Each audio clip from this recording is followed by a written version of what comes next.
One thing I wish that I would have learned to do and put more focus on earlier in my fitness journey would have been to have a bit more discernment to be able to understand what should be applied to me or not. Obviously, there's a lot of content online, and this applies to my content as well, but not everything is meant for you. An example of that is there's someone I love her content. She is like a professional athlete and Olympian.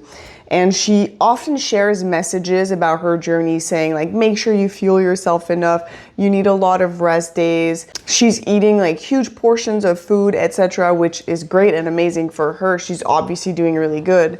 But I think me a few years ago, I would have heard that and thought, you know what, she's right. I need more rest days and I need to like properly fuel myself and eat a lot of food, which I'm not saying you shouldn't eat a lot of food. I'm just saying you probably don't need to eat like an athlete of a professional level and need the same amount of rest days as a professional athlete is all you're doing is going to the gym like 2 to 3 times a week and doing low intensity trainings.